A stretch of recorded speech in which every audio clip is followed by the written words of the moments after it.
Shanmugam Bharani serial பிப்ரவரி 23 நாளைக்கு இந்த எபிசோடுக்கான ஒரு ப்ரோமோ தாங்க இந்த வீடியோவில் பார்க்க போகிறோம். அதுக்கு முன்னாடி நம்ம சேனலை மறக்காமல் சப்ஸ்கிரைப் பண்ணிக்கோங்க. கூடவே பக்கத்தில் உள்ள பெல் பட்டனை கிளிக் பண்ணி ஆல்னு செட் பண்ணிக்கோங்க. அண்ட் உங்களுடைய ஆதரவை இந்த சேனலுக்கு கொஞ்சம் தாங்க. எபிசோட் எப்படி ஸ்டார்ட் ஆகுதுன்னா, நம்ம பாக்கியம் வீட்டுக்கு வராங்க. எதுக்காகன்னா, நம்ம இசக்கிக்கு தாலி பிரித்து கோக்க போடுறதுக்கு அந்த சண்முகத்தையும் கூப்பிட வந்திருக்காங்க. அப்போ பரணி சொல்கிறாங்க, அம்மா நீ தேவையில்லாமல் அடுத்த பிரச்சனையை உண்டாக்கிக்கிட்டு இருக்க அப்படின்னு. அதுக்கு பாக்கியம் சொல்கிறாங்க, இங்கே பாரு, நீயே இந்த வீட்டில் மூத்த மருமக தான், நீ தான் இந்த வீட்டில் வேலையெல்லாம் பார்க்கணும். இனிமேல் ரத்தனாலாம் பார்க்க மாட்டா. இந்த வீட்டில் பொறுப்பாக ஒரு பொம்பளை பிள்ளையாக சமைக்க ஆரம்பி அப்படின்னு. இதை கேட்டுட்டு பரணி சொல்கிறாங்க, கண்டிப்பாக சண்முகம் தொட பிரச்சனை இருக்குது, அதனால் நாங்கள் இருந்து தான் ஆகணும். ஸோ அது வரைக்கும் நான் போய் சமைக்கிறேன் அப்படின்னு சொல்லிட்டு சமைக்க போகிறாங்க. அதே நேரத்தில் சண்முகம் வராரு. சண்முகம் பாக்கியத்தை பார்த்ததோட கண்டுக்காமல் வீட்டுக்குள்ளே போகிறாரு. அப்போ பாக்கியம் கேட்குறாங்க, என்ன சண்முகம், அக்கா வந்திருக்கேன் கண்டுக்க மாட்டேங்கிற அப்படின்னு.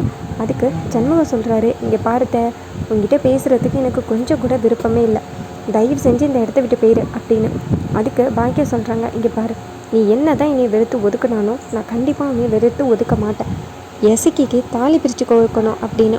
இதை கேட்டுட்டு சண்முகம் சொல்கிறாரு, என்ன அந்த கல்யாணமே நடந்த கல்யாணமே நல்ல கல்யாணம் கிடையாது, இதில் தாலி பிரித்து வேற கோக்கணுமா, தயவு செஞ்சு மூஞ்சில் முழிக்காமல் பயிரு அப்படின்னு. அதுக்கு பாக்கியம் சொல்கிறாங்க, நீ என்ன தான் பேசினாலும் நீ தாலி பிரித்து கோக்க வந்து தான் ஆகணும் அப்படின்னு. அதுக்கு சண்முகம் சொல்கிறாரு, கண்டிப்பாக என்னால் வர முடியாது, இந்த இடத்த விட்டு போறியா இல்லை நான் வேறு ஏதாவது சொல்லிடுவேன் அப்படின்னு. அப்போ பாக்கியம் சொல்கிறாங்க, நீ இப்போதைக்கு நீ கொஞ்சம் கோவமாக இருக்க, நான் போயிட்டு அப்புறமாட்டி வரேன் அப்படின்னு சொல்லிட்டு கிளம்புறாங்க. அப்போ டக்குன்னு சண்முகம் கூப்பிடுறாரு, ஒரு நிமிஷம் இல்லை அப்படின்னு. அதுக்கு பாக்கியம் கேட்குறாங்க, என்ன சண்முகம் வரியா அப்படின்னு. அதுக்கு சண்முகம் சொல்கிறாங்க, இல்லை வரல, உன் பொண்ணையை சேர்த்து கூட்டிகிட்டு போ அப்படின்னு சொல்கிறதுக்காக தான் வந்தேன் அப்படின்னு. அதுக்கு பாக்கியம் கேட்குறாங்க, என்ன சொல்கிற அப்படின்னு. அதுக்கு சண்முகம் சொல்கிறாரு, ஆமாம், உன் பொண்ணு இங்கே இருக்க வேண்டிய 100 நாளும் முடிஞ்சிருச்சு அத்தா, 100 நாளுக்கு அப்புறம் இந்த வீட்டில் இருக்க மாட்டேன்னு சொன்னியல்ல, நேற்றையோட இந்த 100 நாள் எப்போவும் முடிஞ்சு போச்சு, உன் பொட்டி படிக்கெல்லாம் தூக்கிட்டு வீட்டுக்கு போ அப்படின்னு. அதுக்கு பழனி சொல்கிறாங்க, நான் இந்த வீட்டை விட்டு போக மாட்டேன் அப்படின்னு. அதுக்கு சண்முகம் கேட்குறாரு, இத்தனை நாளே நீ என்ன சொன்ன, இது மாதிரி 100 நாளுக்கு அப்புறம் இந்த வீட்டில் இருக்க மாட்டேன்னு சொன்னேன், இப்போ என்னடி இந்த ஆட்டம் போடுற, இந்த வீட்டை விட்டு போறியா இல்லையா, என் தங்கச்சியோட வாழ்க்கை உன்னால தான் ஒன்றும் இல்லாமல் போணுச்சு, அதனால நீ இந்த வீட்டில் இருக்கக்கூடாது அப்படின்னு சொல்கிறாங்க. இது கேட்டுட்டு பரணி சொல்கிறாங்க, இங்கே பாரு சண்முகம், நீ என்ன சொன்னாலும் நான் இந்த வீட்டை விட்டு போக மாட்டேன், நீ எனக்கு டிவோர்ஸ் கொடுத்தா தான் இந்த வீட்டை விட்டு நான் போக முடியும், சட்டப்படி நான் இந்த வீட்டில் இருக்கிறதுக்கு எனக்கு முழு தகுதியும் இருக்குது அப்படின்னு சொல்லிட்டு வீட்டுக்குள்ளே போகிறாங்க.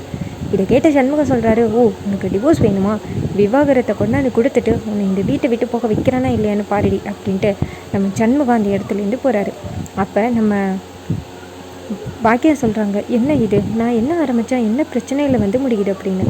அதுக்கு பாக்கியத்தோட அண்ணன் சொல்கிறாங்க, இங்கே பாரு, இசக்கியோட வாழ்க்கை இப்படி போயிருச்சு, சண்முகத்தோட வாழ்க்கையும் இப்படி போயிருச்சுன்னா நான் உயிரோடவே இருக்க மாட்டேன் அப்படின்னு. இதை கேட்டுட்டு பாக்கியம் சொல்கிறாங்க, இங்கே பாருண்ணா, நீ எதுக்கும் கவலைப்படாத, நான் எப்படியாவது பாண்டியை திருத்தி இசக்கி கூட சந்தோஷமாக வாழ வைக்கிறேன் அப்படின்னு. அதுக்கு ரத்னா சொல்கிறாங்க, நீங்கள் யாரை வேணாலும் திருத்தலாம், ஆனால் அந்த ரவுடி பையலை கண்டிப்பாக திருத்தவே முடியாது, என்னால் தான் பாவம் இசக்கி இப்படி ஒரு வாழ்க்கையில் இருக்கா அப்படின்ட்டு ரொம்ப ஃபீல் பண்ணுறாங்க ரத்னா.